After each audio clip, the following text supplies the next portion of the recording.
I'd like to thank you all for coming. Again, this is something that's really difficult for me to do, but I am nonetheless compelled. I'm here because what I see as true is not shared by everyone. I'm here because I am sick and tired of seeing press releases and advertisements in the guise of science in the place of real news. I'm here because I believe the American media has not done its job. And I've asked you guys to be here because you're my friends and friends of friends in the entertainment business. The business that really helped blow this thing out of the water. Without our involvement, this wouldn't be the largest, most funded public relations scare campaign in history. So we're here to just talk informally with people who know what they're talking about, with different people from different parts of the world. One of the things I notice is that no matter where you go, in England, in Australia, people have these same reservations, but they're not covered. So before I take too much time, I want to talk about who's here today. I think they have a lot to say, so I don't want to pontificate. So we have Paul Philpott, we have Sean Current, Christine Maggiore, and Kary Mullis.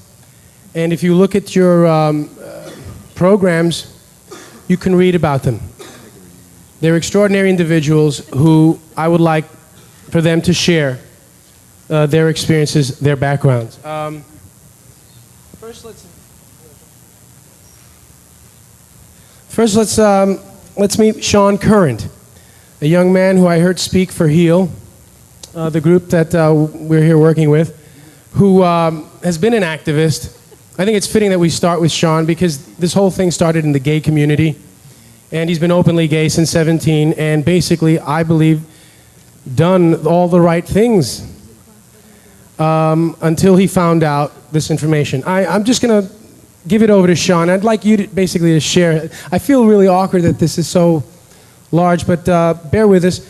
Share with us how you got involved, who you are, in your own words, and we'll be about 15 minutes or so.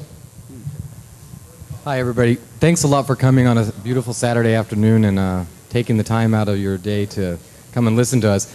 Boy, I tell you, coming up to this event today from San Diego was difficult because each and every time is a coming out process for me.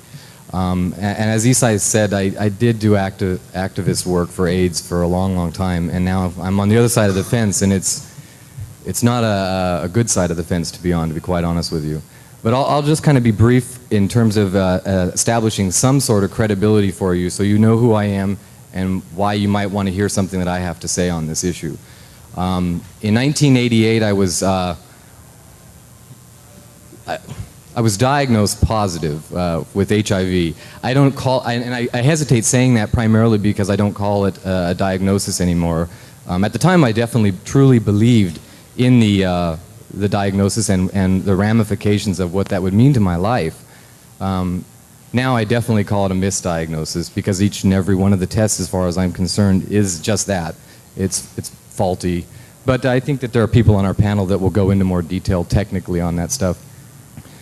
For me, it's about my personal life, living at the time as a person living with HIV, oftentimes called a person with AIDS.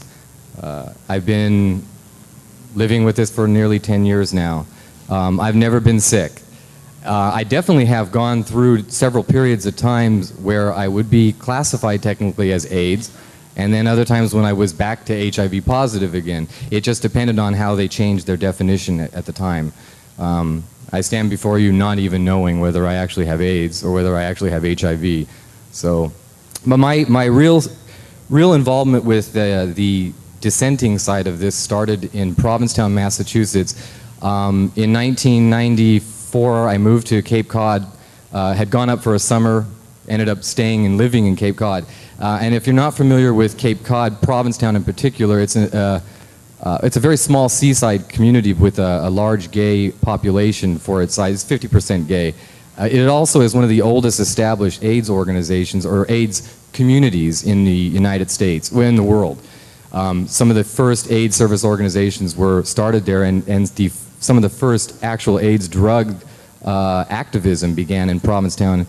And kind of in an irony, years later, I stand here knowing that a lot of the work that I did brought a lot of these extremely toxic drugs to the people that I loved that killed them. Maybe this is penance, I suppose, standing up here talking today. I know that they hear it, and I know that that's what matters to me.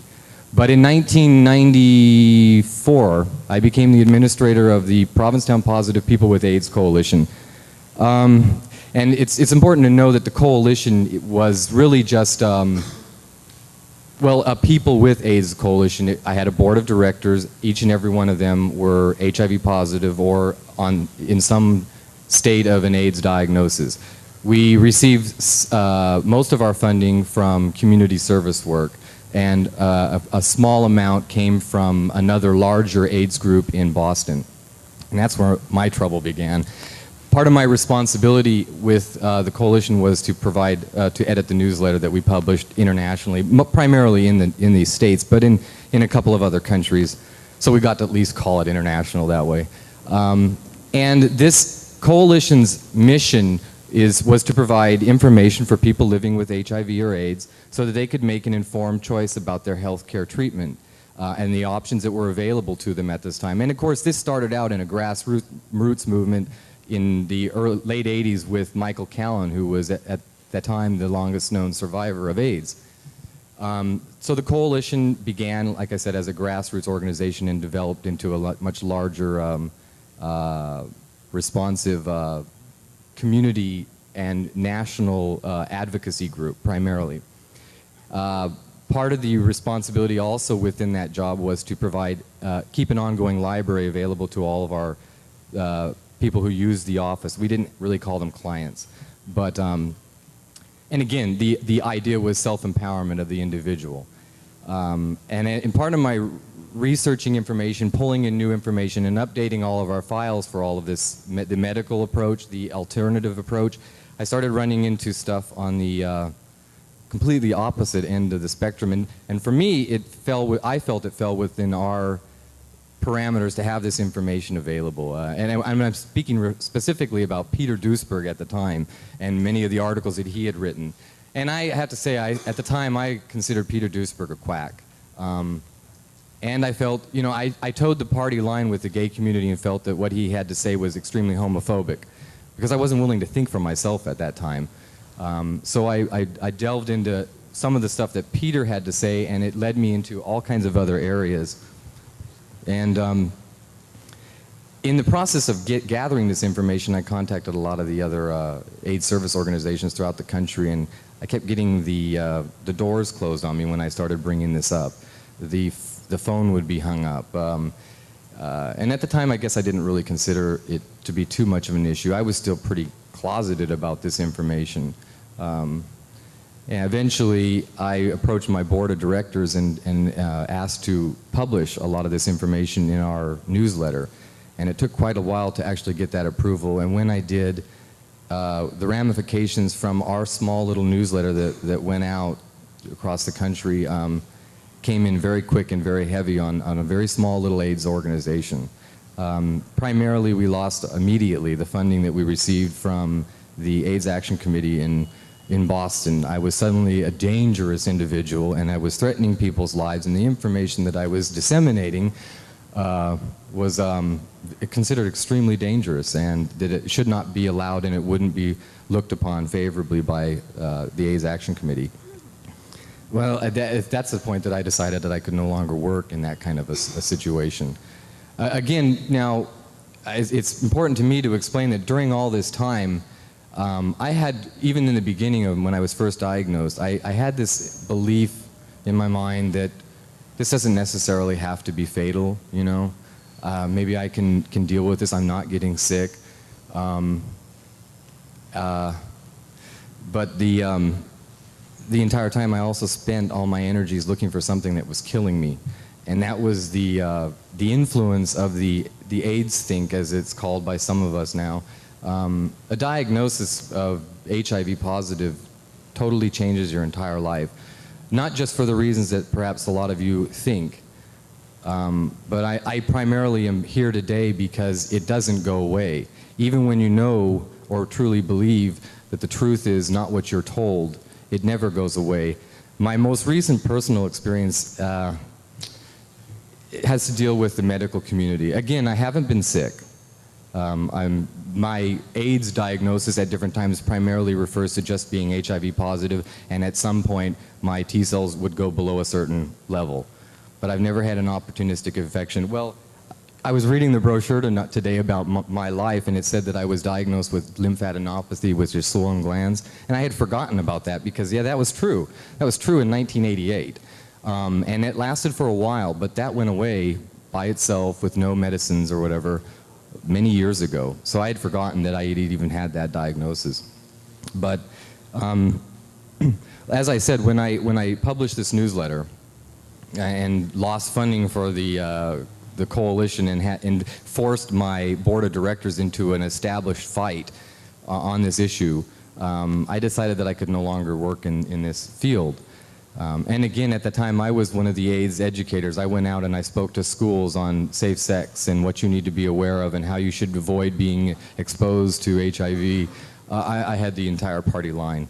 When I left Massachusetts, I came to California to get away from all of this. And I somehow got affiliated with the HEAL LA group, which, by the way, I've talked and dealt with a lot of the HEAL groups throughout the United States, and this group here is by far the most dynamic and successful of all the HEAL groups.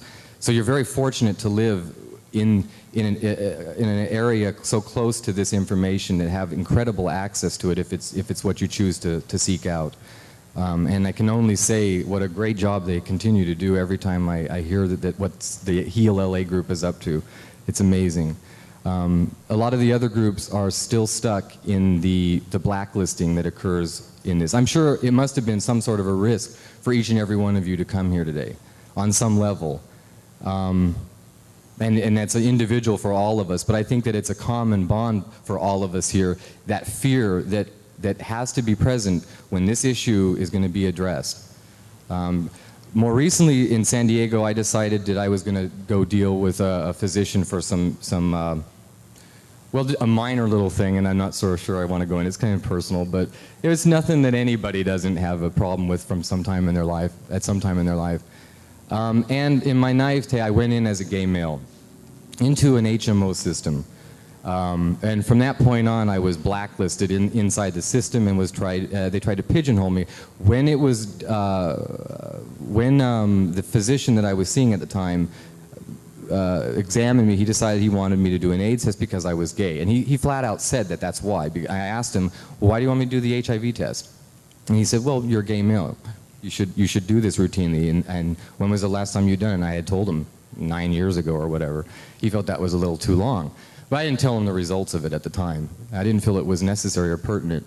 When I told him that I refused to take the test and that I wasn't willing to pursue that approach, and I was in for a simple problem that had nothing whatsoever to do with that, he felt that he could no longer see me, and he wanted me to see another physician who was part of the ad hoc HIV advisory committee to Sharp-Rees-Steely. I'm like, okay, fine. So I went and met with this physician who again approached the same subject. I understand you don't want to take the test. I explained to him why. Well, we have so much that's available to you now, but I'm not sick. But we still, protease inhibitors, you need to get on these things, and you need to get on cocktails, and all this stuff. And I'm like, but I'm in here for something totally unrelated. I don't mean to be so vague. All right, it was hemorrhoids, okay. But, at that point, I'm sitting there with this physician, and I'm telling him, this is not related. And even if... How do you know? Well, of course, and he tried that same approach.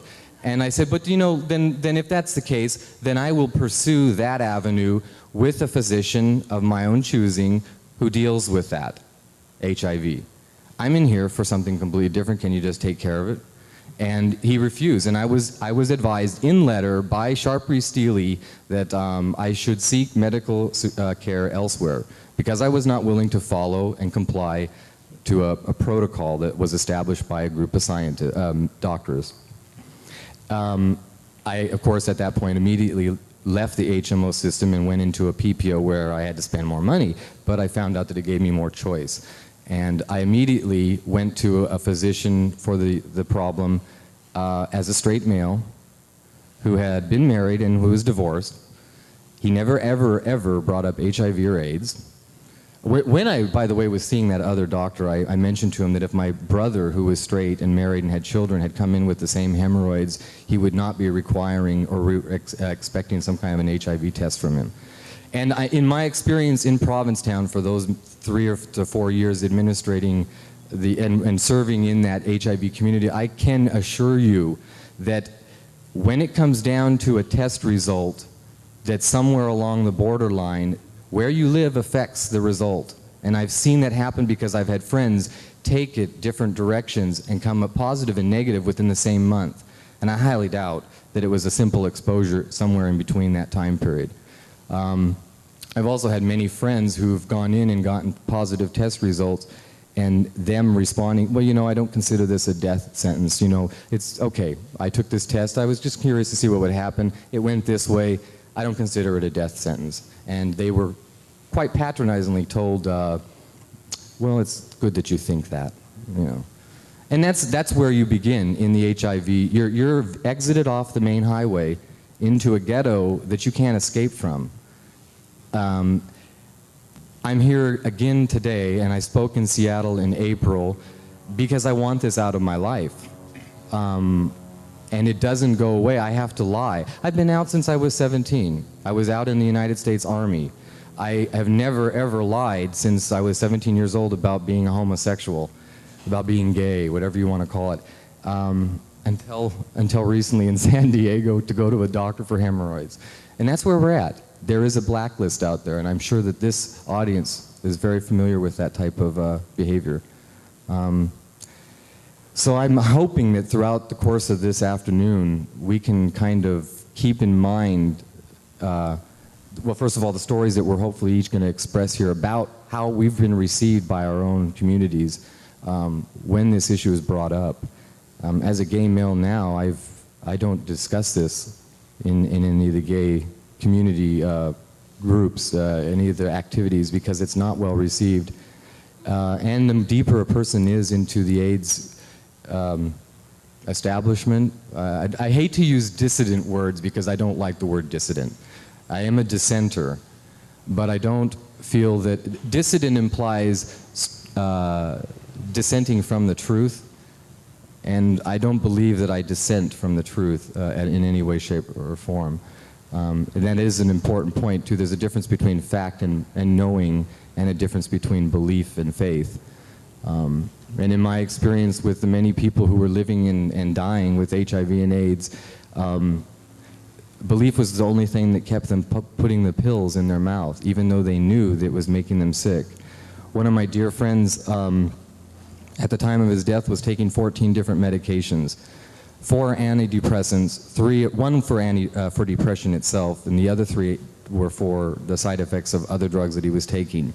He routinely had blood transfusions every month, which are extremely immunosuppressive in and of themselves. He took medications in order to thin his blood. He took medications in order to prevent constipation. He also had medicine to prevent diarrhea. I don't know how they figured that one out. When I approached his mother on the issue about 6 months before he died, she and I were very, very honest, or let me put it this way, she was very honest and I was very afraid. And I look back on that time in my life when I could have told his mother that she had to help him stop these meds or he's going to die, but I was too afraid to say it. I didn't want to tell a mother that. And Paul consequently died. I've had many friends commit suicide because they didn't want to die, though they were completely healthy at the time. I mean, I'm sure we all have our stories similar to this too. So I'm probably not telling anybody anything new. Somewhere in the back of all of our minds, we must have that question that's nagging at us. Can all these medicines be that healthy for a person? In 1988, when I was first diagnosed, I had a T-cell count at the time, when I did T-cell counts, of 985. And the doctor immediately prescribed me AZT. And I asked him, well, what is AZT? I don't know, but that's what they're telling us to give you. So I said, okay, well, I'll take this drug and I'll go find out.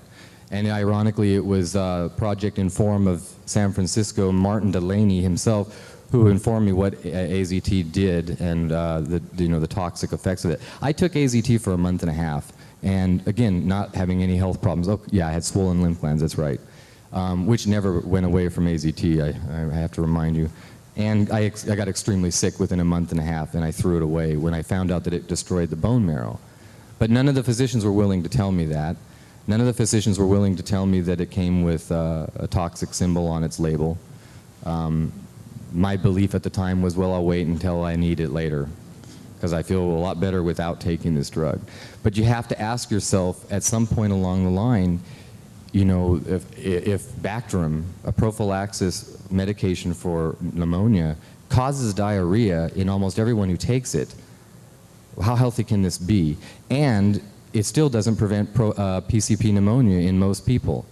Many, many people are still diagnosed, although kind of an arbitrary diagnosis. They're not as strict with how they diagnose PCP nowadays, but many people still are diagnosed PCP pneumonia positive, I guess, while taking Bactrim. So what's the point of taking this drug? In my experience at the Coalition, I advised a lot of friends to stop taking Bactrim because they would come in with recent bouts of diarrhea. And I would ask them questions like, well, did you start new meds recently? Well, I started Bactrim. And after explaining to them and showing them from the physician's desk reference all the destructive side effects, poisonings, there's no such thing as a side effect, but all the destructive effects of the Bactrim, they would, in some cases, be willing to stop it for at least 2 weeks, and the diarrhea would go away and they'd feel good again. But there was always that fear for them. What am I doing? Is this wrong? Have I made the wrong choice? You know, this could be destructive, and then they would begin the Bactrim again, which, by the way, is strictly referred to in the PDR as a medication that should only be taken for 2 weeks, usually tops 3 weeks for anybody, and it's prescribed for ongoing, you know, periods of time. I know people that have taken it for more than a year, and no one seems to question that. And at some point I hope that we might be a little less afraid to speak to our friends openly about some of the things that we all kind of wonder about in our minds. Is this really healthy for you to take 3 different medicines when you're fine? So anyway, I hope that today one of the things that we can keep in mind is this similarity or this bond that we maybe all have here today about there's something nagging at me, something doesn't sit right with this, you know, and I'm here, and I probably haven't told any of my friends that I'm here, and here's some people that have some stuff to talk about that doesn't sit real well, but there's truth in what's going to be said today, and I hope that it brings you back on some of these issues in some way, if only for your own personal lives and the lives of your friends. And thank you very much. Thank you.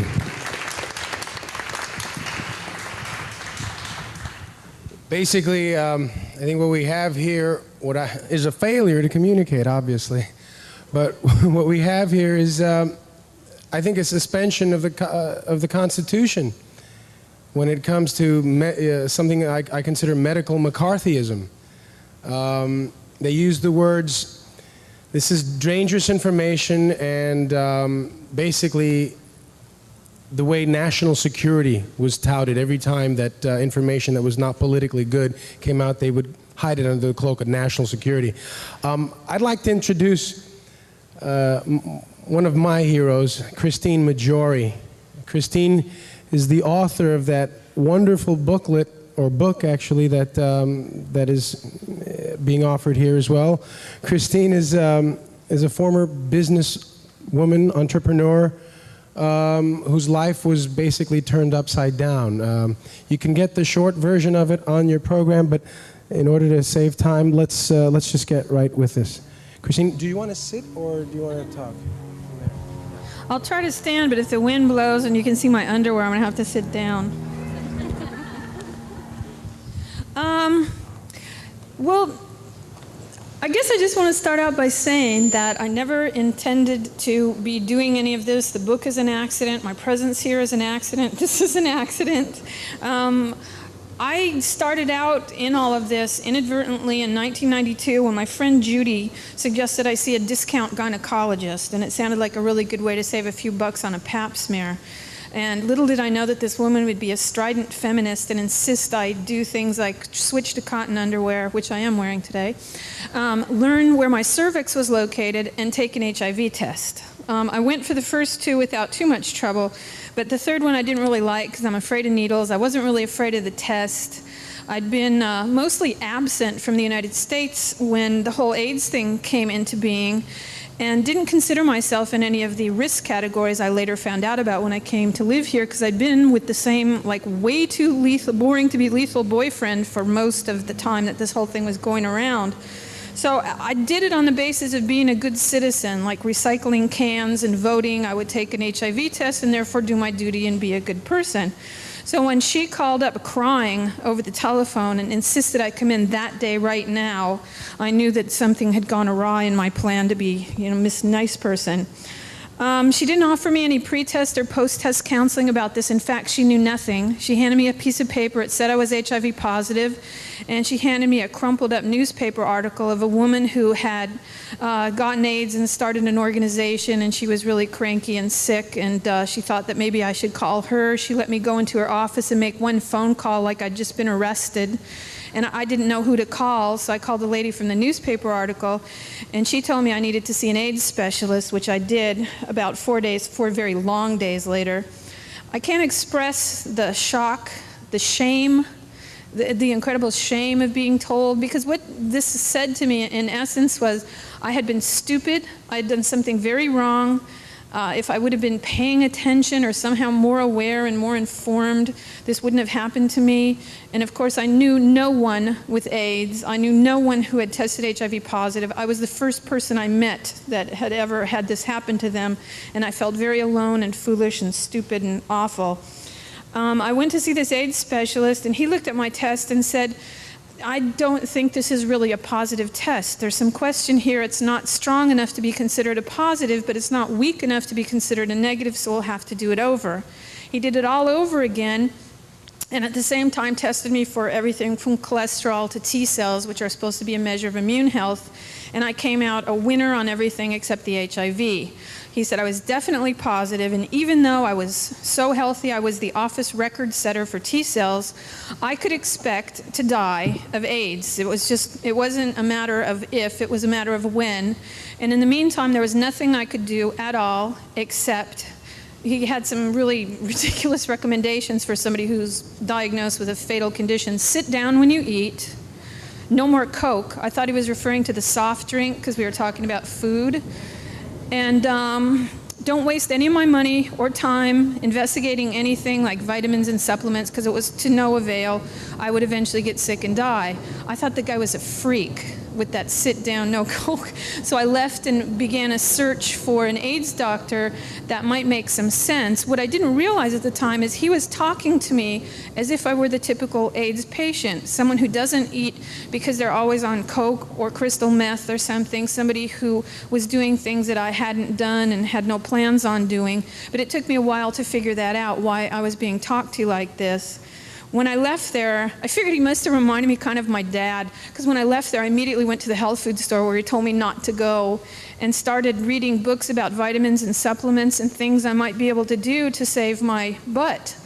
And what I started to notice almost immediately was that the things he had told me so far in just that one visit were being contradicted by other information that was out there. I mean, it was on the back shelf underneath a bunch of stuff at Crown Books, but it was there. And so I had it in my mind that I would search for a doctor who would put on the front shelf this other kind of information, that there were people that were remaining healthy, that vitamins and supplements can do things for your health. And I set off with that attitude in mind, and I went everywhere from UCLA to infectious disease specialists in Beverly Hills to the West Hollywood AIDS clinics, looking for a doctor who would look at me as an individual, because I noticed right away I became an impending statistic for everyone, and I was no longer a person. I was talked to in the same way that first guy talked to me, as if I were a typical AIDS patient falling into those typical risk groups. When I was going around to all these different places, I started meeting people, and somehow I got drafted into public service as a volunteer for AIDS organizations. I was still working full-time in my business, and I was also going full-time after work for a degree, which I eventually stopped doing because I figured I was going to die anyway. Why bother dying with a degree with all that homework you have to do? So anyway, it wouldn't matter when I was dead. Eventually, I found a doctor. Oh, wait. First of all, these people drafted me into these AIDS organizations. The first one was LA Shanti. I joined a support group so I would have someone to talk to because I didn't want to tell any of my family or any of my friends what had happened to me because I really felt stupid and foolish, like I'd wrecked my entire life, which seemed so promising, at least to me. And I needed somebody else I could talk with about this, and there weren't very many women I would run into in any of these doctors' offices, so that was another motivating point too. I joined the support group, and immediately they drafted me to become a speaker for support group facilitators who would come in and learn about the kind of person that would be in support groups and all that sort of stuff, and I did that willingly. Then somebody else found out about me and sent me over to AIDS Project Los Angeles, and they got me to be a public speaker and an educator on their behalf, which I also did quite willingly because I believed that if this terrible thing could happen to me, and I'd never been to Club Med, it could probably happen to anyone, and I needed to warn women everywhere that this could happen to them. So then I got elected to the board of directors of Women at Risk, and I thought that was an honor because it sounded important. And I helped them out with their various things. Their main focus was support groups. And in the meantime, I kept looking for a doctor who might have some information or a different point of view, or at least not speak to me in religious terms. We believe that the virus, they have seen. Well, who are they? Who are we? They never knew. But there was always these really strange explanations for things that I naively thought that, you know, science was black and white and there should be better answers, and kept looking for them and just wasn't finding them until, and I always get the same diagnosis anywhere: you're incredibly healthy, but you're going to die.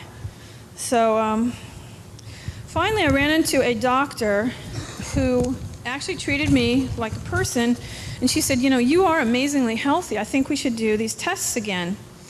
So she ran the HIV test on me again, and it came out indeterminate, which sort of spun everybody because that was sort of back to where I was the first time I tested with the gynecologist, that it wasn't really positive, except this time the lab marked it indeterminate.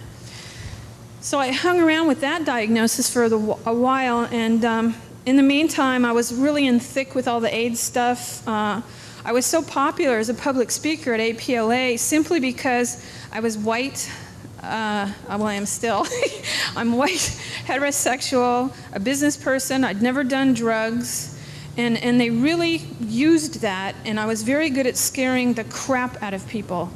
I would go, they send me off to cheerleaders conventions, to organizations with mothers, to college campuses, and when I was done, everybody was lined up to hug me with tears in their eyes, and you know, I was crying too because I was going for the whole thing, and it was really weird, but I felt like I was doing something important.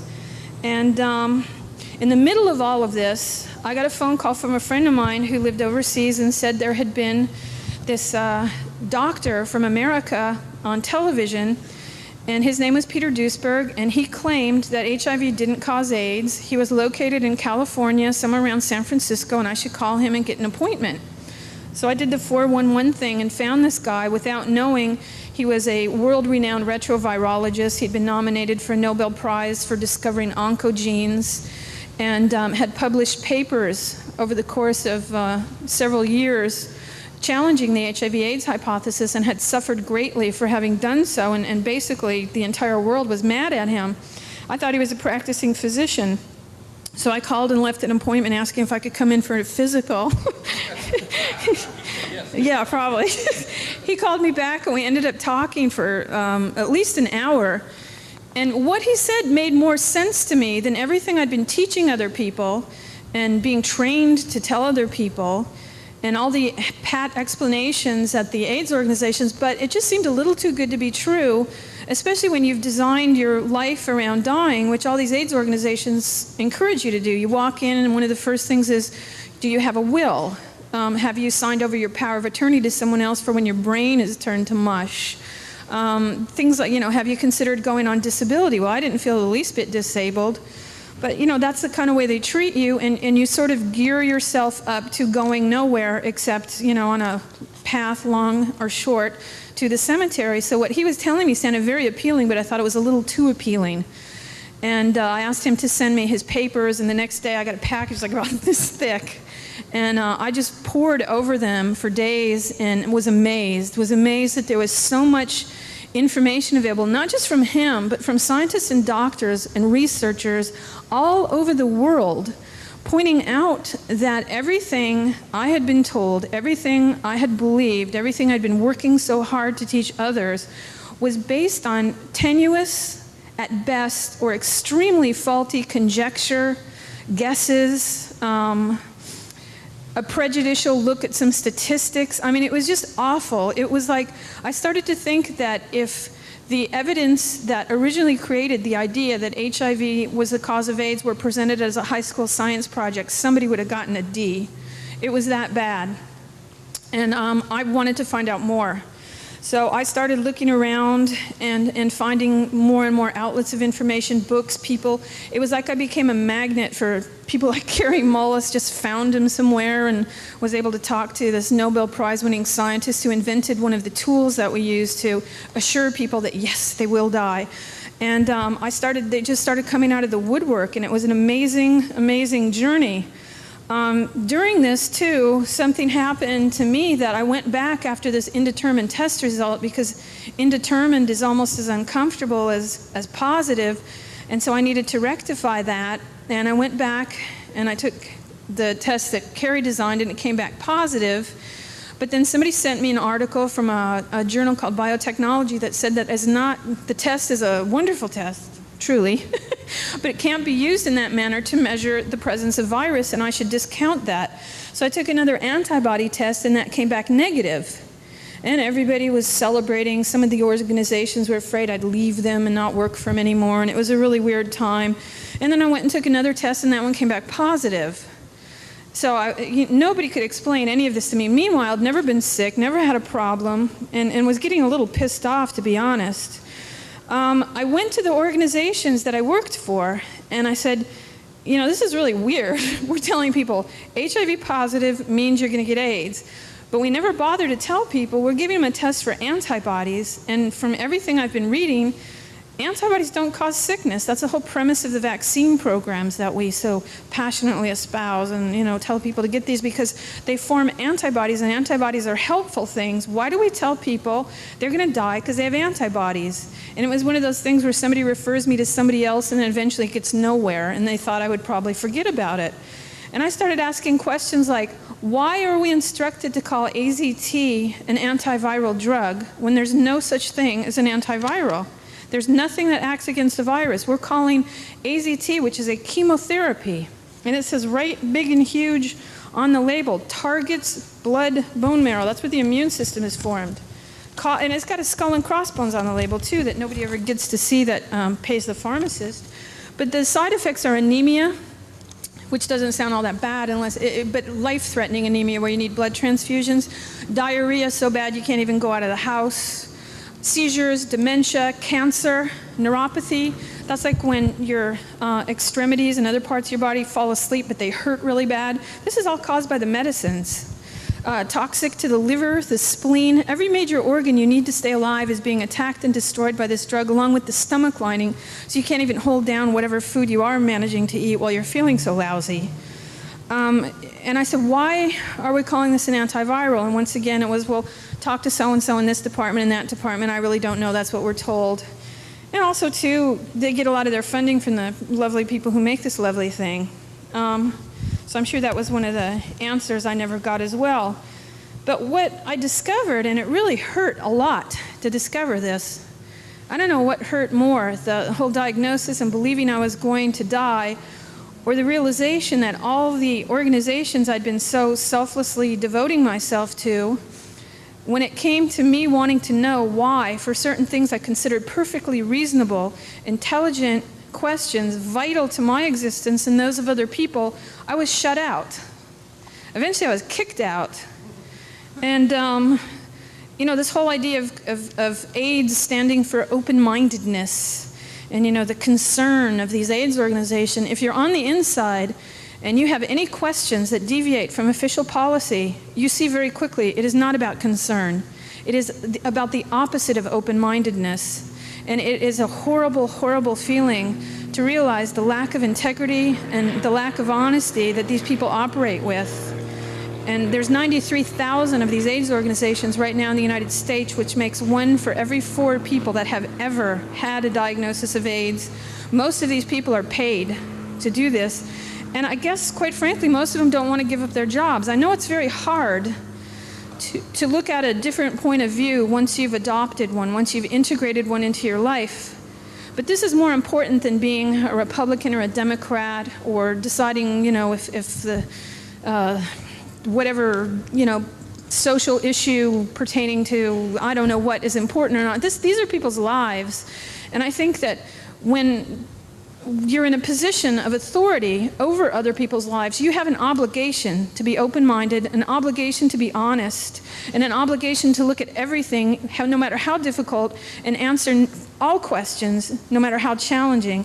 And this was not the case at all. LA Shanti Foundation stopped calling me. I accidentally broke up my support group and we started meeting at my house. I became a big problem for APLA. They didn't know they couldn't really send me out anymore on public speaking engagements because I refused to call AZT a chemotherapy anymore. Oh, yes, an antiviral. It is a chemotherapy. Thank you, Isai. Women at Risk put up with me for the longest time simply because I was one of the only board members that wasn't sick, dying, or dead. There were 11 of us when we started out. 3 of us were not on any kind of medications. All the other 8 women have since died. The 3 of us that are not on medicines are still alive and doing well. One has 2 kids. I'm expecting one soon. And we're just all leading normal lives. The guy who interviewed me for the Speakers Bureau at AIDS Project Los Angeles had the same number of T cells I did when I was drafted into the Speakers Bureau, and he was dead before I graduated. The difference between me and him is he had started AZT therapy just a few months before. I couldn't live with just knowing that I'd gotten out of all of this. I had to do something to help other people. So before I definitively left AIDS Project Los Angeles, I suggested to them something that I thought they would agree to, still believing that there may be some misinterpretation on my part, believing that they were approaching this with an open mind and they really wanted to do some good for people. I said, well, if you think I'm in denial and Duisberg is crazy and all these other scientists are nuts, why don't we have a public debate and we'll put this issue to rest once and for all. We'll reveal this information as dangerous information, as you call it, once and for all, and put an end to all these discussions, and then, you know, we can all go on happily to die or whatever you people wish. Yes, yes, yes, yes, no problem, no problem. But once again, I got you got to see the person to see the person to see the person, and it never happened. Finally, 6 months later, I was told that if I were to start my own organization and then invite APLA to debate, that they would show up. So I got duped into starting HEAL.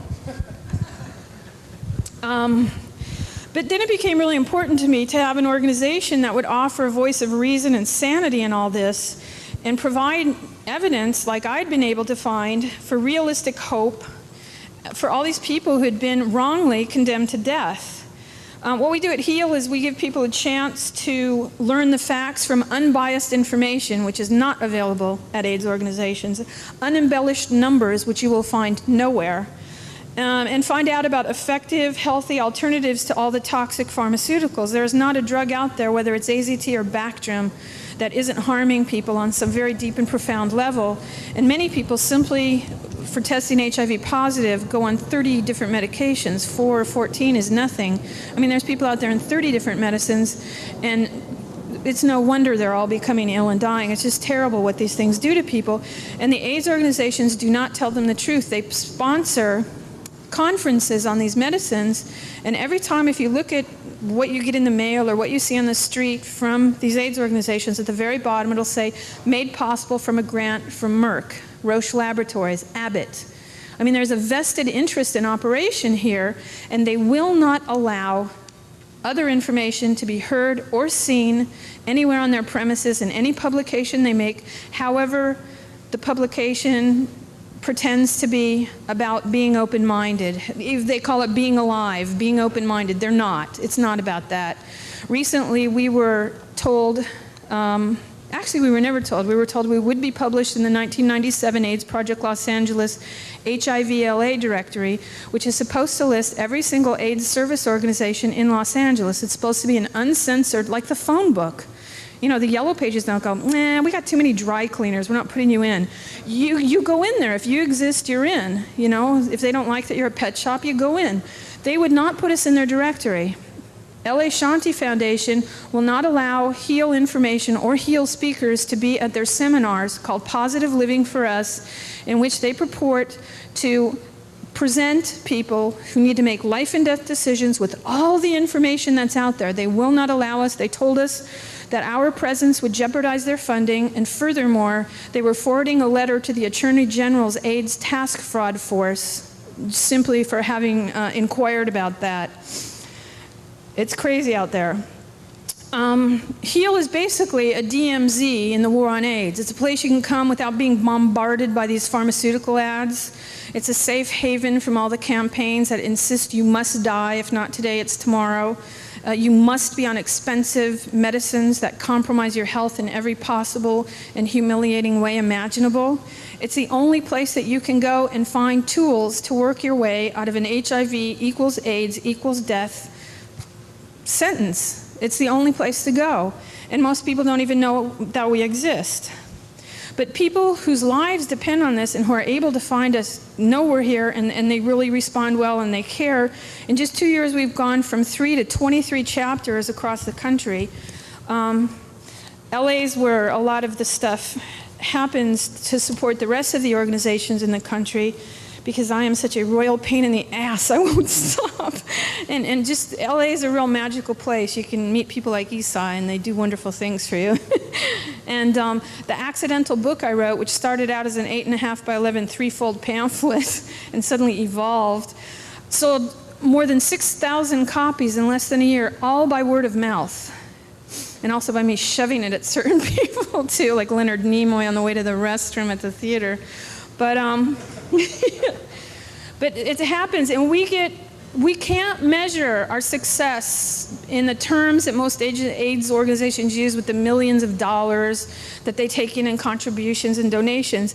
But we've got what nobody else got, what nobody else has at all, and that is people whose lives are forever restored, forever changed, and forever better for having known us, for having taken advantage of the stuff that's there.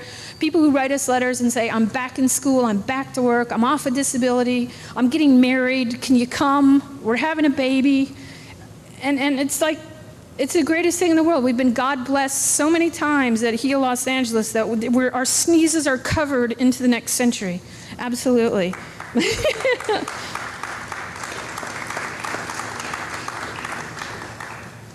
But back to the whole, what about the person speaking here? My latest lab test says I'm positive for antibodies and negative for the presence of virus. Neither test is reliable for what they say. It's once again that name calling. Let's call a chemotherapy an antiviral. Let's call a test for antibodies a test for infection, and let's call a PCR test a test for virus. It's just, the whole thing's bogus, but according to their system, I'm negative for virus, positive for antibodies, which means who knows. I haven't depended on years for what laboratories have to say about my health. I depend on me and how I look, how I feel, how I am, how I do, and I do quite well. And well, as you notice, I'm expecting somebody else soon. I'm absolutely not supposed to be doing this. And I just wanted to let you guys know what your good intentions have meant for me. When you give to AIDS organizations, when you respond to their campaigns, when you send checks back to them, you are doing this in the goodness of your heart, and you are making my life a nightmare. It took me more than a month and a half to find anyone who would talk to me about prenatal care. I couldn't even get the most free and open clinic in Los Angeles that artificially inseminates lesbians who want to have children to even return my phone call after I left 3 detailed messages why I was calling.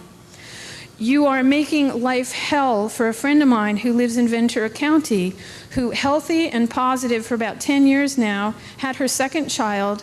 Someone called Child and Family Services and reported her for the heinous crime of breastfeeding. Child and Family Services showed up at her front door in a squad car with the police and insisted that her and her 3-week-old infant get in it now and go take an HIV test. Once it was confirmed they had both tested positive for antibodies, mind you, which don't cause disease, and 70 to 90% of all infants born positive naturally lose their mother's antibodies within the first 18 months of life without any sort of medical intervention. They insisted that this woman, baby, be put immediately on AZT, a toxic chemotherapy, a terminator of forming DNA, a destroyer of bone marrow, and a cause of all those other EMIAs that I listed earlier, and cancer. We fought like crazy to try to find a lawyer to stand up for her. We found out this was illegal. We could not find a lawyer anywhere. We finally found a pediatrician who stepped in and just said, leave her the hell alone. And the town was small enough where it didn't get to be an issue. I recently got a call. This must be like attracting these sort of things. I recently got a call from a woman in New York who called me from a hospital. They weren't going to let her leave with her baby unless the baby went on AZT, and she found out that 3 hours after she gave birth that they administered the baby AZT without her knowledge or permission. But they were not going to let her out without, I don't know what she had to do to prove that she was going to give this new little life these highly toxic treatments. And we left it that she was going to contact one of the few lawyers who does work with HEAL. We don't have any rights because of everyone's good intentions. We're treated like social lepers, outcasts, can't get health insurance, can't get life insurance, can't find a doctor that will treat us with any degree of dignity or respect, or look at us as anything besides this impending statistic, will not acknowledge that we are healthy, we are fine, and we're doing this all without the medicines. And when we try to tell you about it, a lot of times you think we're nuts. You think we're crazy. You think we're living in denial. This is not living in denial. We live in a world of inclusion where we have had either the circumstances that have forced us to, or we've been courageous enough to include all kinds of information and let it challenge everything that we thought we believed and that we were told. But unfortunately, that association between I support AIDS, I'm an open-minded person, the organizations you're supporting are not. I support AIDS, I'm for compassion. The organizations you're supporting are not. They are harming people in many ways insidious and obvious. From the simple sentence of you are HIV positive to you must go on medicines, all they do all day long, 365 days a year, is prepare people to die, and to do so in ways that are expensive, debilitating, humiliating, isolating. It's really awful. And I hope you're having a nice day. I'm really sorry to have to be the one to tell you this. But it's like, you know, you have an opportunity by being here today to stop supporting that, to stop supporting the stuff that makes life hell for people who have unfortunately had a reaction on a very non-specific and a very faulty test for a virus that has never been proven to cause anything at all, that for 20 years was thought to cause cancer by way of sexual transmission, by way of contagious activities. And it was thought to cause cancer because it doesn't destroy cells. In 1984, some yo-ho doctor gets up there and says, I've got the cause of AIDS, it's a retrovirus. Probable cause of AIDS. Well, that week it was probable, the next week it was certain. The world, you know, came to a screeching halt. It was published everywhere, and you know, now people like me have to live with this, and it's awful, it's wrong, it's completely un-American to not be able to learn about this, to know about this, and it is so morally wrong for the people whose lives are affected by this not to have access to information that will truly allow them to save their own lives. And I thank you so much for being here and for supporting this. And what Sean was saying, it's always difficult to come out and talk. I take a particular risk that I wasn't taking before because someone else is now affected by my behavior, the little guy that's constantly kicking me lately. I could actually be turned in to Child and Family Services, the health department. I don't know what they would do with me, but I'm sure it wouldn't be pleasant. And I live with a fear all the time that because of the work that I do and the information I espouse, that some knucklehead will get it in their minds to think on me for having the gall to think I deserve to have a life and give somebody else one too. So I thank you for your courage and concern and your open-mindedness. I hope that you will take the information here, take it seriously, take it to heart. Call us if you have any questions. I think our phone number is emblazoned on just about everything over there. And thank you to Isai and Laura Shapiro for making this event possible and making it possible for you to learn about this. Thanks. Thank you. You know a little bit more about why she's my hero.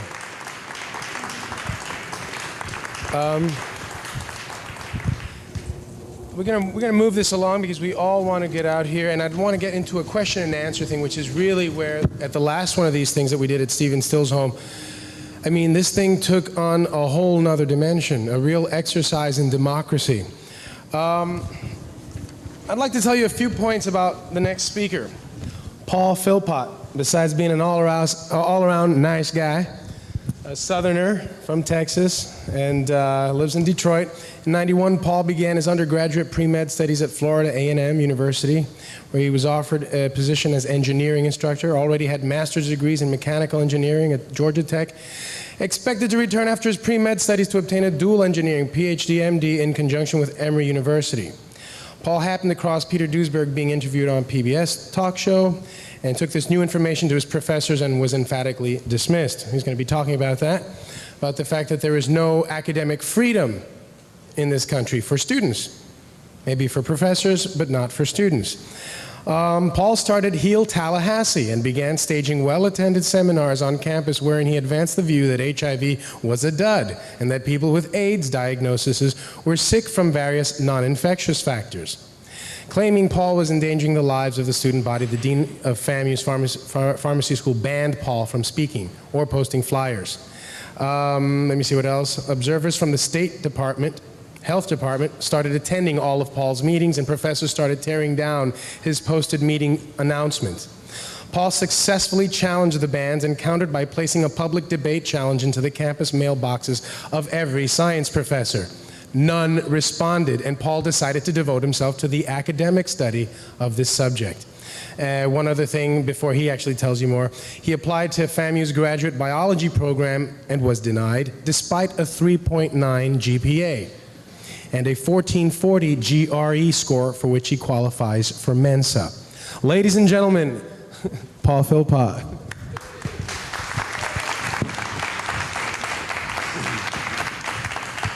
Thank you, Isai. Isai asked me to come and talk to you today and give you an overview about why thousands of physicians and medical scientists around the world, including the Nobel laureate Kary Mullis on the podium with me today, why they all think that HIV is a completely harmless virus and has nothing at all to do with why there are people in this world who are getting sick and being given an AIDS diagnosis.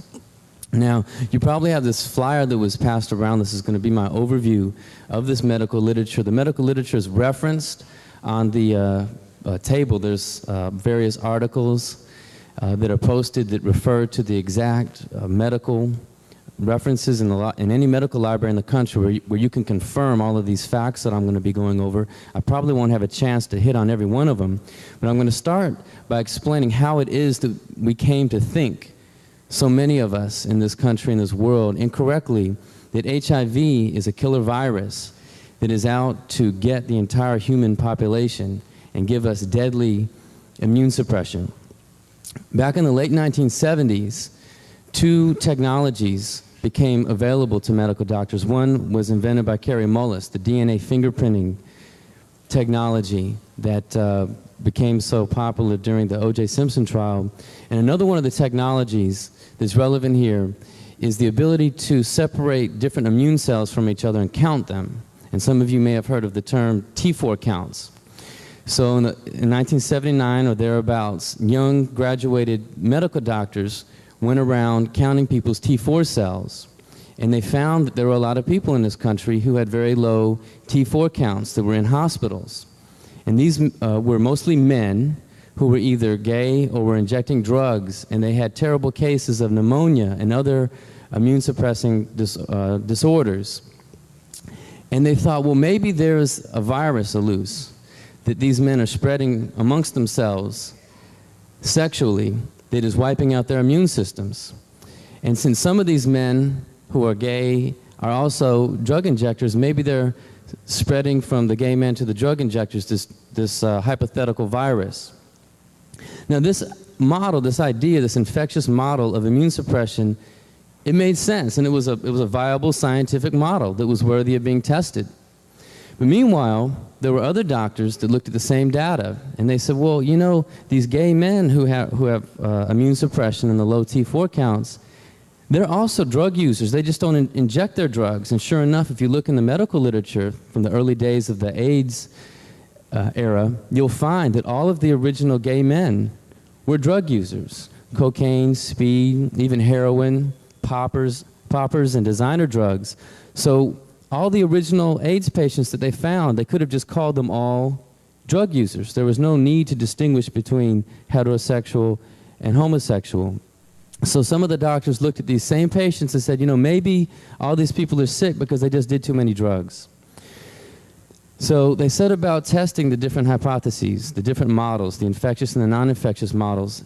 And the doctors who were virus hunters, who were paid and trained to find viral causes of disease, what they did was they said, well, if this is an infectious disease, the sexual partners of these patients should have immune suppression, and people that they've donated blood to should also have immune suppression. And indeed, that was the case. They found that a lot of the sexual partners of these AIDS patients, it wasn't called AIDS at the time, but they found that a lot of their sexual partners did have immune suppression, as they predicted.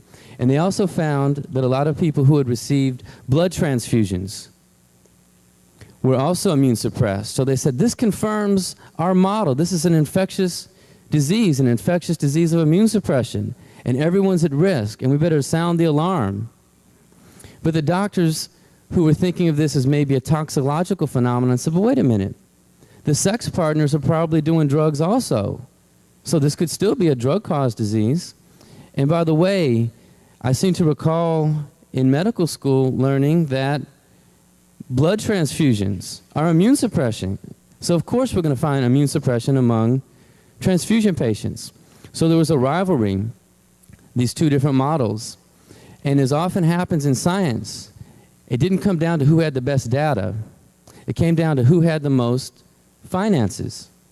And when the doctors who were proposing this as an infectious model, when they went to the politicians and warned them about everyone being at risk of dying of these horrible diseases that these drug users were getting, there was a lot of pressure on them to provide these scientists with money. And the scientists with money, I found out as a graduate student, those are the ones that have the influence. It should probably not surprise you.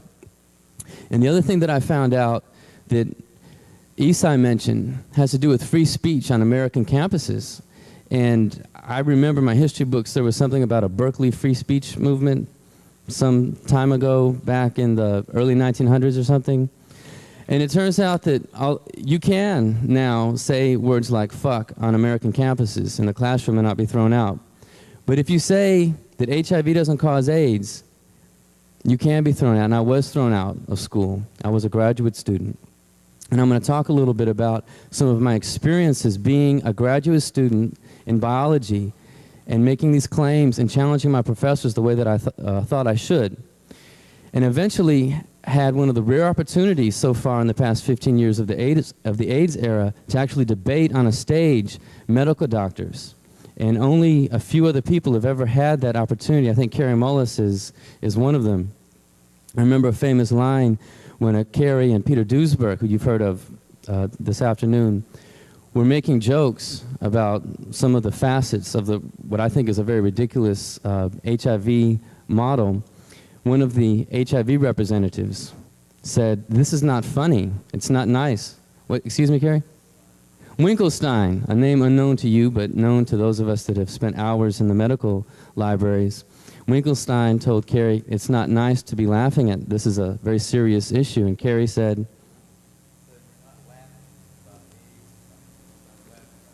If you couldn't hear that, he said, we're not laughing at AIDS, we're laughing at you. Now, the question that I'm going to address, why are people sick with AIDS? I'm going to break it down into two questions. Can HIV explain AIDS? And I think that when you consider the medical literature, as opposed to the cartoons and comic books and slogans that not just the official AIDS educators at APLA give you, but even in the textbooks, they have cartoon pictures of HIV and a lot of unsubstantiated claims. But if you actually go to the medical literature, to the data, I think that you will only be able to, if you look at the data honestly, conclude that no, HIV cannot explain AIDS. And the second question I'm going to ask is, can non-contagious factors, can they better explain why people are developing AIDS? And I think it's very clear if you look at that data that the answer to that is yes. Now, when we look at this question, can HIV explain AIDS?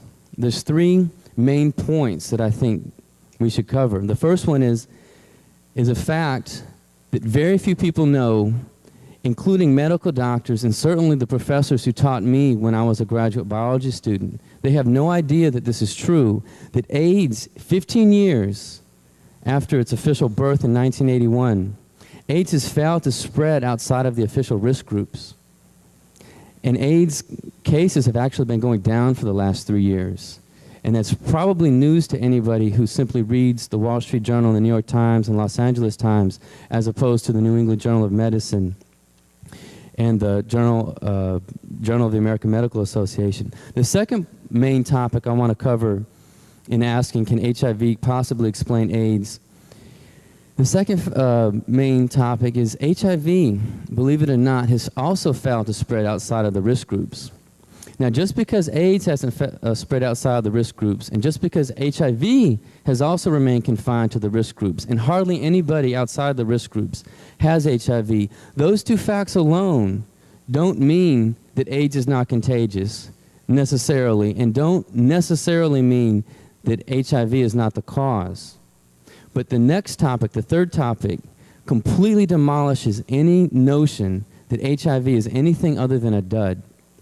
And that is that if you apply any of the logical rules of microbiology and infectious disease to this virus HIV, it flunks every test that you can even conceive that would implicate HIV in any role in any disease. Wouldn't you agree, Dr. Kary Mullis?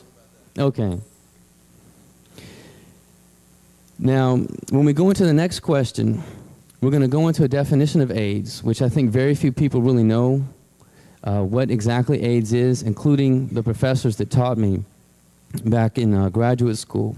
And then we're also going to go into some of the very startling statistics that show that there is people in the risk groups who have the same illnesses and the same prognoses as the AIDS patients.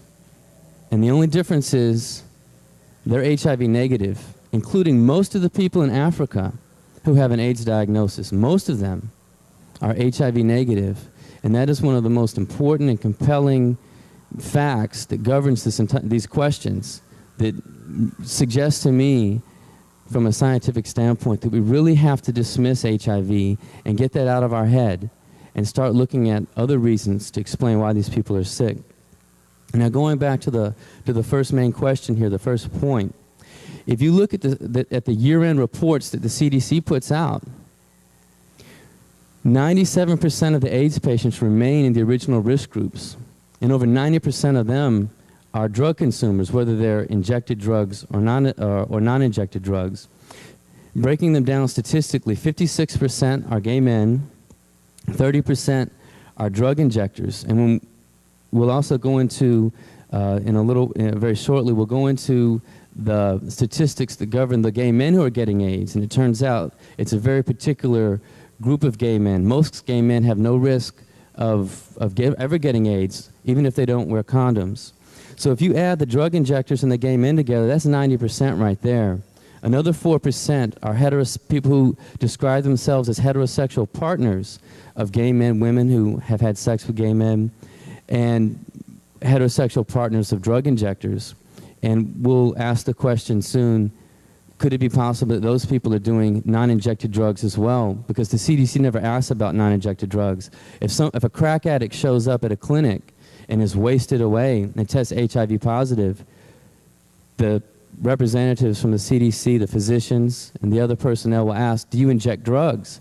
And the guy will say, no, I don't inject drugs. Well, he's not a drug injector. He's just another heterosexual case of AIDS.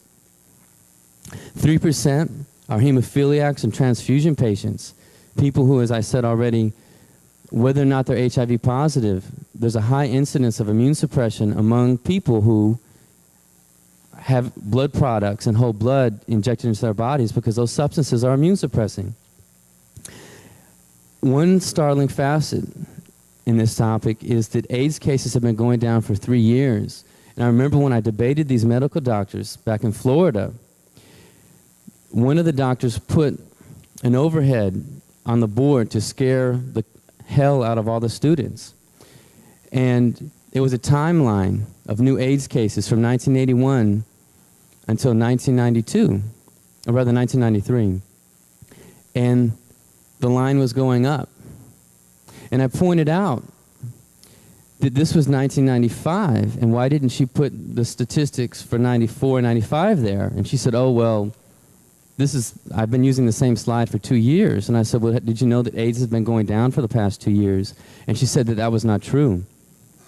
I said, did you know that AIDS is going down for men, women, straights, gays, blacks, whites, people in rural areas, people in urban areas? She said that was all true, that was all not true, and that the students in the audience shouldn't listen to me because those were dangerous, scurrilous, false claims. So I pulled out, and this woman was an employee of the CDC, and she's a chief, a department chairman of a medical school in Atlanta. And I pulled out the CDC reports. And I walked over and showed them to her. And she said that she hadn't seen them before. And these are the things, this report is what all the AIDS doctors at the CDC work for. Every year to compile this report. She claimed to have never seen it. And she'd have to look at it more closely when she got back to her office. I think I scored that point of the debate. HIV. One of the premises of the idea that HIV causes AIDS is that HIV is a new virus. Now, if HIV is a new virus, it should be increasing in the American population. In 1985, the CDC estimated that 1 million Americans were HIV positive based on the number of people who had tested and the fraction that had tested positive. Well, guess what? The fraction of Americans who are positive for HIV has not increased at all since 1985. Although it was predicted, I'm sure most people remember, all of these warnings and startling, frightening, scary claims that were made by very important and influential physicians and health officials that HIV was going to come roaring down the high school hallways and spread out into the suburbs, and it was going to get everyone. And we would start having a reduction in the population of young people in the United States, even, they claimed. Depopulation of Africa. What never happened. And outside of the risk groups, even today, almost no one outside of the risk groups. Christine Maggiore represents 1 person out of 1,000, one out of 7,000 people outside of the risk groups who test positive. It's a very, very, very low number. And it's never increased. In fact, the CDC just last year had to reduce their approximation of the number of Americans who are positive for HIV from 1 million to 800,000. That doesn't necessarily mean HIV is going down. It just means that they looked at the data some more. They used a more accurate approximation. That was after a report Right. from NBC made them go do that. Right. Actually, they withheld the information because they were worried that their AIDS budget, that the AIDS budget was going to be adversely affected. People would be less scared. And you should realize that there's only 2 budget items that have that never get cut. Social Security, of course, and AIDS. Back during communism, during the Soviet Union, it was the military budget. Now the military budget can get cut, but never the AIDS budget because everyone's at risk. There's this scary virus out there. But even if HIV remained confined to the risk groups, you can still have an infectious epidemic confined to risk groups. So all those facts do is suggest that we should look elsewhere. Perhaps there is another explanation. But this third topic here, this third main point, the application of the rules of microbiology to HIV and AIDS, it just eliminates the possibility that HIV can be considered a disease-causing germ. Very few people realize, for example, that for all the talk of T4 cells and T4 counts among AIDS patients, a statistically insignificant number of T4 cells are ever infected in people that have AIDS, which is one of the reasons. That alone is enough to dismiss it and go look for something else. Another point is that HIV is a very inactive virus. It's a very lazy virus. In the test tube, viruses go nuts. And the reason they go nuts in a test tube is because in your body, there's an immune system that suppresses viruses. You put HIV in a test tube, and it sits there. You have to try to stimulate it with some very powerful artificial drugs to make it replicate at all. That, again, is enough to dismiss it from contention as the, well, I would have said the Mike Tyson of viruses, but I guess now it's, who's? Evander Holyfield, yes, exactly. Another point about HIV that precludes it from further consideration, as far as I think any honest scientist would consider, is the fact that when HIV replicates inside of its host cell, the cell just keeps on replicating and living and going on about its business. HIV is a very good tenant, unlike a few that Christine has had. Another point that my professors never pointed out, and that almost no one except for people like Kary Mullis ever noticed, is this concept of a virus infecting immune cells. That's not a novel concept. There's lots of viruses. All the herpes viruses, they all attack immune cells, and they don't cause AIDS. The mononucleosis viruses, Epstein-Barr virus and cytomegalovirus, they all attack immune cells. And not only do they attack them at high numbers. The average AIDS patient who's HIV positive has only one T4 cell per 1,000 infected.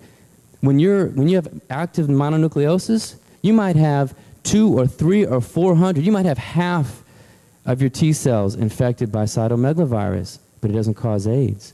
And these other viruses, they're very active. You stick them in a test tube with some cells, and the cells will all die, and you'll be left with a whole bunch of viruses. They'll just keep replicating until they destroy all the cells. That's another thing, these viruses, ordinary viruses, they do kill cells. So how is it this lazy, non-destructive virus is going to cause AIDS, is going to deplete an entire population of cells, when the viruses that are very active, that are very destructive, they're very bad tenants, they have a lot of children, a lot of offspring, take up a lot of room and destroy things, they don't cause AIDS.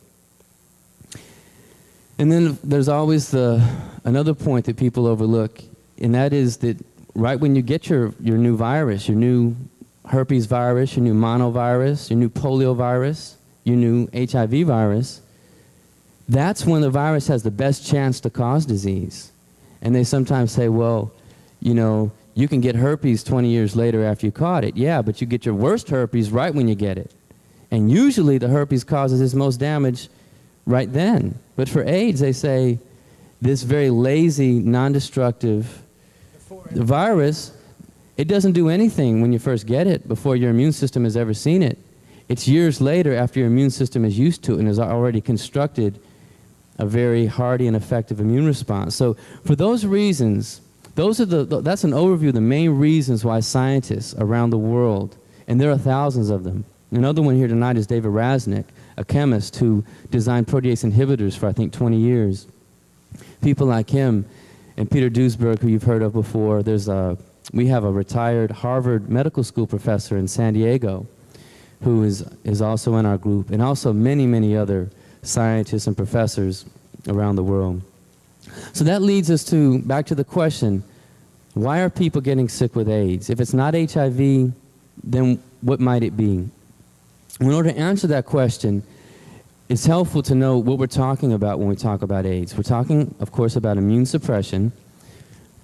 And we're also talking about other symptoms like tissue wasting. And there's a few cancers like sarcoma and lymphoma. And then there's also dementia, which is just basically losing your intellectual senses. Now, none of these, or I should say all of these symptoms I've just described are actually rather common among people who either have worked very hard for a long period of time to destroy their bodies with drugs and alcohol and fast living, or people that are born in underdeveloped countries like Africa who spend their lives never getting or rarely getting enough food, constantly having to fight off various diseases that they might, infectious diseases that they might get from their drinking water, and that are constantly taking a lot of antibiotic treatments and other very harsh treatments for some very difficult to control infectious diseases like parasites, which is almost unheard of in industrialized countries. The difference between those who get the AIDS label and those that don't get the AIDS label is they test positive for HIV, they call you AIDS. You test negative, they say, well, you just have pneumonia. Stop doing so many drugs. So if you look into the medical literature, going to the second major point here, the HIV negative cases of AIDS, you find some very startling surprises. One of them is the very first group of articles that was published in medical journals promoting this idea that HIV causes AIDS. Maggiore, Christine, what's her name, who I've been staying with for 2 weeks, a good tenant, the second half of the visit anyway. She mentioned that in 1984, one of these virus hunters held a press conference, and he said, hey, we have found the cause, the probable cause of AIDS, as Isai likes to remind us the official language was. People like Kary Mullis, I think, and Dave Rasnick were a little surprised to hear the news of this conference. I was, I think, in high school, or just out of high school, and I wasn't particularly interested in AIDS, but I remember there was a live press conference that broke into all of the network programming, and this Robert Gallo, played in the movie by Alan Alda, approached the lectern and announced very somberly that the probable cause of AIDS had been identified. And the reason why scientists were surprised is because they hadn't read about this in the medical journals. And that's supposed to be where you learn about scientific breakthroughs. You're supposed to go through a process to make sure that your facts are right and that your data is correct and that there's no funny business, or we should say in AIDS, monkey business, because monkeys come into play here at some point. So that was the first thing that was interesting to the scientists who were witness to this press conference, is why is he going around the review process and having scientists review and look over his documents before he had it published? And they waited for the next, was it a week or 2 weeks later, for the publication of these articles. And what was in the articles is not what you would expect to find if you were claiming that you found a virus that caused a particular disease. For instance, you would expect to find evidence of this virus in all of the patients that had the disease. And that's not what was there. What was there was the claim that in a third of the patients they found this new virus. Isn't that odd? And another claim was that 88% tested HIV positive, which, and Christina's pointed out, testing positive for antibodies is not nearly the same thing as having the virus. And one of the tragedies of this whole affair is that Kary's test, the polymerase chain reaction, has been used to make a little bit of virus, a harmless amount of virus, look like a whole lot of virus. So these people that had 34% of them where they could find any traces of the virus at all, they've since incorporated Kary's test, his technology, and come up with this viral load concept, which a lot of you have heard of, which basically just takes a little bit of virus. It makes like the people in this gathering here look like the Chinese army, basically, is what it does. And so this pretty much undermines, as far as I'm concerned, the claim that HIV causes AIDS, because there's a significant fraction of the people that have AIDS in these articles that didn't have any HIV. So as far as I'm concerned, if you want to go and see if HIV causes AIDS, those are the articles you go to first, and then you don't have to go anywhere else. You might go and see if anybody else was able to come and find a higher fraction of HIV and AIDS patients, but you don't find that.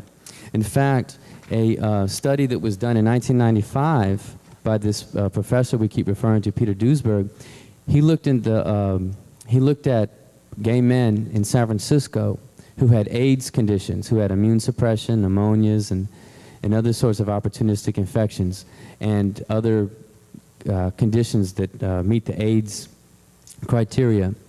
And he found that only 82% of these men tested HIV positive. The other 18%, the same group of men doing the same sorts of things, the same backgrounds, a lot of them probably knew each other, had the same sicknesses, but the dementia or the immune suppression in one guy is called AIDS, and the same symptoms in the other guy is just called pneumonia because of the HIV test.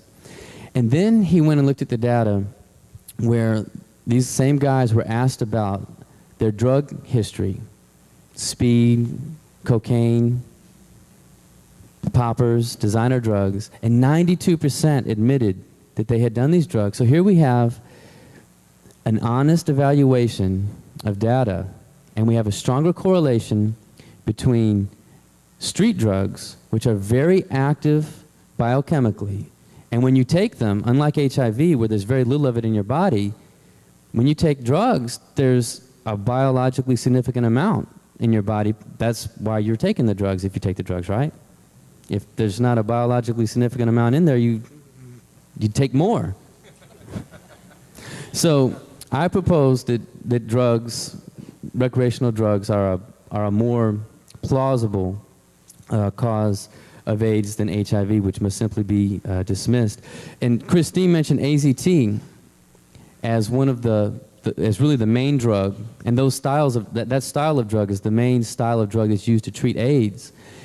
One of the symptoms that she left out, one of the so-called side effects that she didn't mention, is immune suppression. Those of us in this room right now that are healthy and HIV negative, if you want to develop AIDS and waste away and have pneumonia and have your immune system destroyed, take AZT. Don't go having sex with Christine isn't going to get you AIDS, as Robin will attest. All right, now this is getting out of control. But if we started taking AZT, we'd waste away and develop severe immune suppression. So you can look at the rest of the little bullets that I've included in the outline. One of the most startling is the majority of AIDS patients in Africa that are HIV negative. So now we're going to hear from the Reverend Dr. Kary Mullis. Thanks. Thank you, Paul Philpott. I just want to, a little introduction. Kary obviously won the Nobel Prize in Chemistry for '93 for developing polymerase chain reaction, a technique that amplifies DNA, enabling scientists to make millions or even billions of copies of a DNA molecule in a very short time, considered by many scientists to be the biggest advancement in molecular biology in a decade.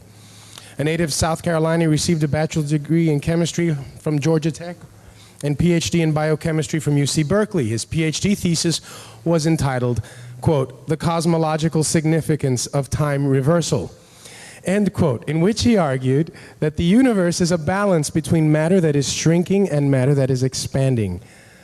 Wow, okay. After graduation, he worked as a technician for the Cetus Corporation of Emeryville in the 1970s, during which he conceived and developed the idea of PCR.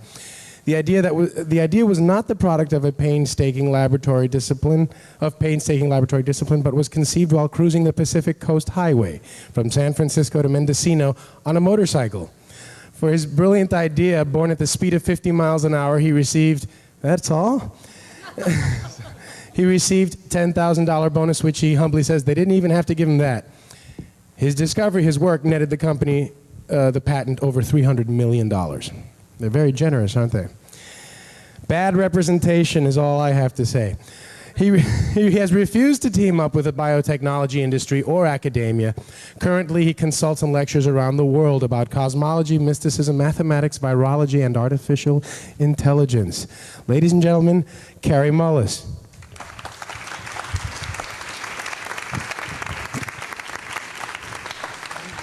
Well, except for Christine, who I think clearly has been falling into one of the risk groups lately, the unsafe sex group there, to which all of our parents, by the way, belong. And except for her, I'm going to nail everybody that's talked so far, you know. Isai, none of that shit was true, okay?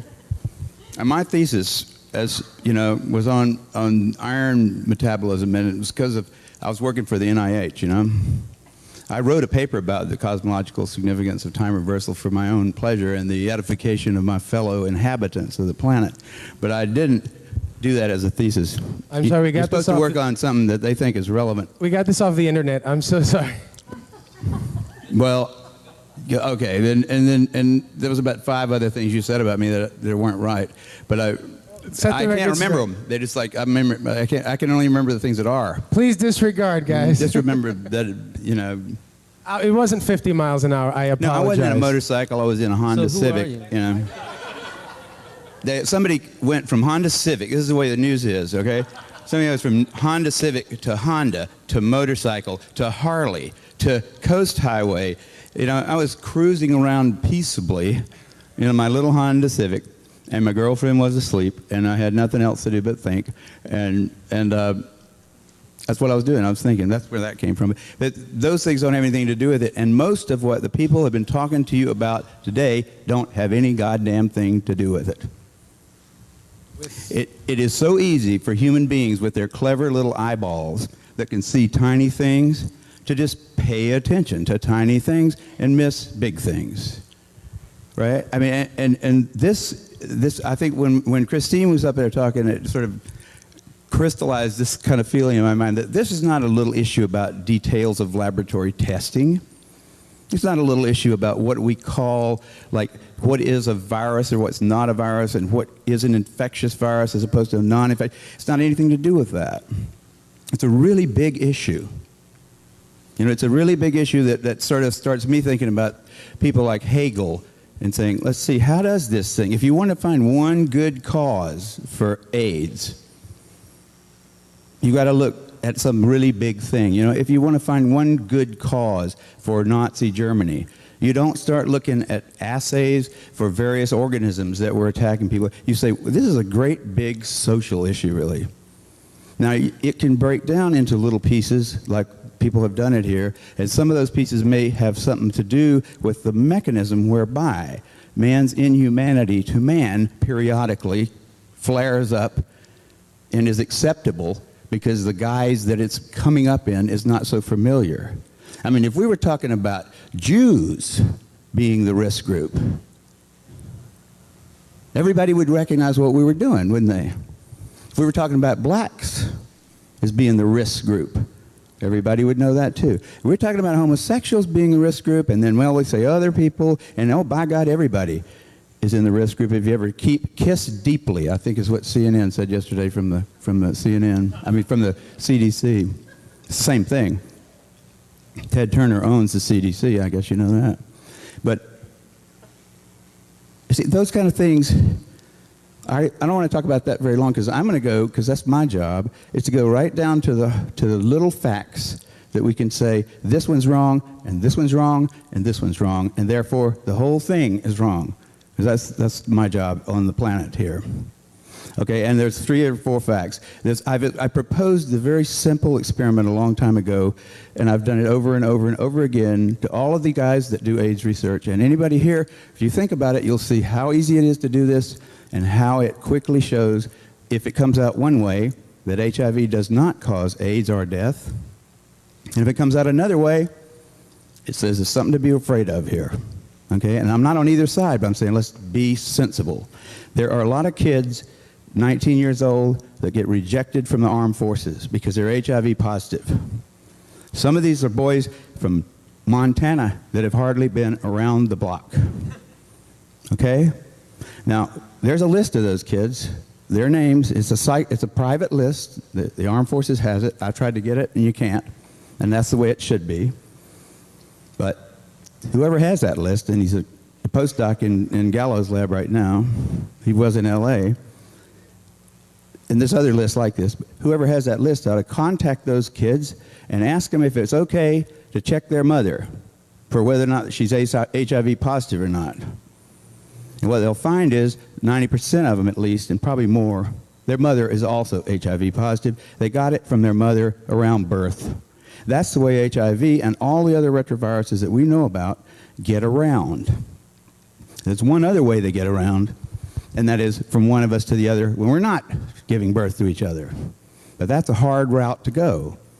1 out of 10,000 sexual contacts can possibly give you a 50%. If you have 10,000 people, you screw 10,000 people that are HIV positive, you get a 50% chance of getting it from them, okay? If your mother has it, you have a 30% chance of getting it from her. Now, if your mother had it, and she's still alive, and she was alive when she gave birth to you, and you're still alive and you're trying to get into the Air Force, and you're 19, how deadly is the goddamn thing? I mean, if you can give birth to a kid that wants to join the Air Force, well, if you're not dead, you might be if he gets to be a really good pilot and drops bombs on your house because he hated you, because you gave him HIV. But, like, that's information that could be gotten so easily. Now, we spend a couple of $1 billion a year just from the government standpoint trying to figure out what we're going to do about this disease. Nobody has bought, that's about a $100,000 experiment. That's all it would cost to do that. Because all you have to do is get those blood samples and check them, and you would immediately see that HIV is not deadly, and that most people who have HIV, and most of them are not known, and we don't know most of the people who have HIV because everybody doesn't get HIV tests. But most of the people that had HIV or have had HIV still have it, have antibodies against. Most of those people got it from their mother. All the retroviruses that are known go from mother to child. And a retrovirus that passed from mother to child as a way of being alive would be a pretty stupid retrovirus if it killed the mother or the child in 2 years or 5 years or 6. You got to at least wait till she's pregnant and had a kid, or else you and her are both going down the same tube. So retroviruses don't kill human cells.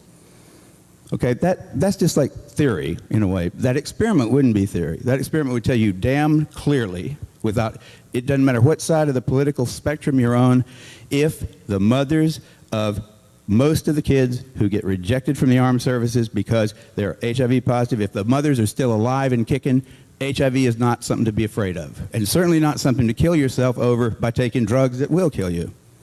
And I want to talk about drugs, Philpott, because I don't like the way you talk about them. Because we can't be stupid just because we all have AIDS. Drugs are what you call a drug. That's what a drug is. Did you see me eating those leaves? Is that a drug? Come on, think about it. Is that a drug, or is it just a bunch of chemicals? It's a bunch of chemicals. It becomes a drug if I like it and somebody makes a law against it. Okay? Doesn't change it. The concept that drugs might have something to do with AIDS in terms of causality is just as much loose air as the idea that a virus might.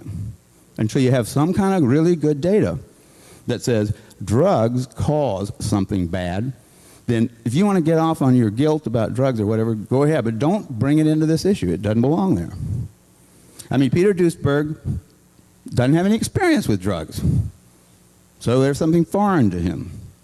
So, like, he's got the part of piece of Peter that's valuable is the part that tells us that when it is that there's a bunch of guys out there telling you stuff that they don't have any facts to support, when that happens, you got to bring that up. You raise your hand, and until they finally damn you as a dangerous person, they have to listen to you. You have to say, science doesn't work by opinions. I mean, really, it can be done that way, and you can make money doing that. But real science happens when people refuse to say things that they cannot substantiate. I will not ever do something as a scientist that if someone's interested in knowing how it was that I did it, this is when I'm being a scientist that's revealing the universe to people, not when I'm being a clever manipulator of human genes and making monsters for my own benefit.